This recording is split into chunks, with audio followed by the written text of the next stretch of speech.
What's up, YouTube?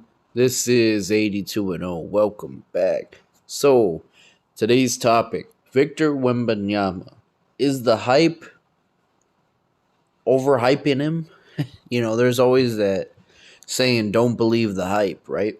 Well, sometimes the hype is there. Like, they're able to back it up, like we saw LeBron do in 2003.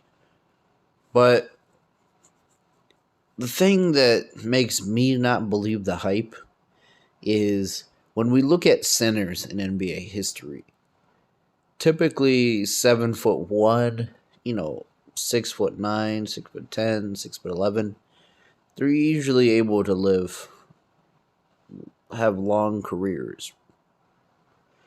But what I've seen is a lot of centers have foot injuries and foot problems. Greg Oden, Bill Walton, guys like that, Ralph Sampson. That's just one concern I have about Victor Wembanyama. But, they're saying he's kind of like Kevin Durant, but even bigger. Because he's 7'3", and he possesses a 7'11" wingspan.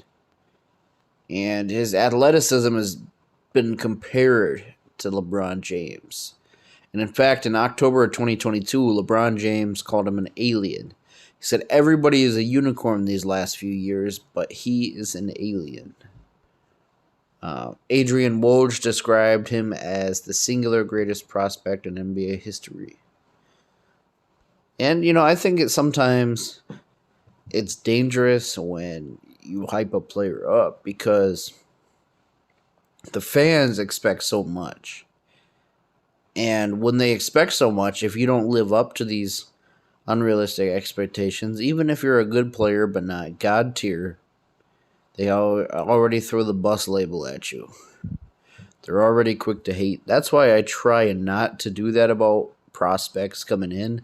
I want to see them play. I want to see them do good. But his foot is what bothers me. Because I see a lot of these centers having foot injuries. I'm not saying I wish that on him or anything. I want him to have a healthy career. I don't want him to be like what Zion's being right now.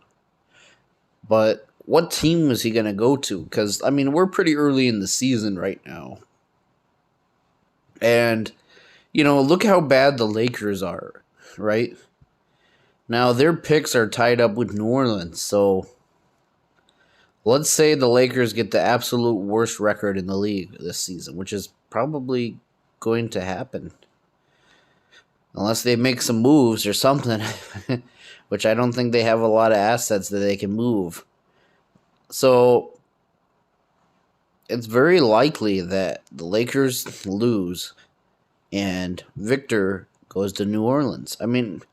He could go anywhere else, right? But I'm just saying, this is what it's looking like. Now, what would it look like if him playing in New Orleans?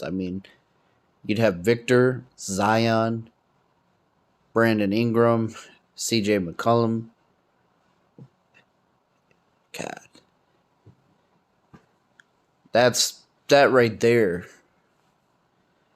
They could win a championship. If Victor lives up to the hype and as good as people say, and all these other young players live up to their potential, yep, I could see it happening.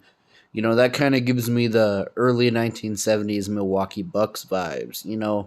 Kareem was this generational talent, this freak of nature that came in and won.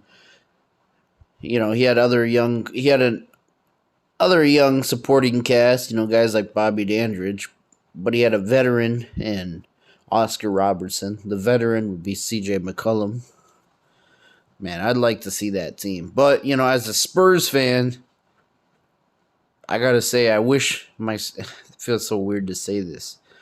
I wish my Spurs would go 0-82, which, it's not gonna happen. We've already won a few games.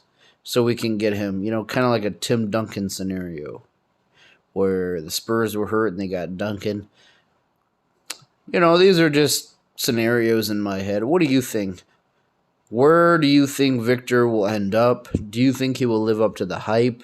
Do Do you think he's as good as everyone's saying? Let me know what your thoughts are down below, and thanks for watching.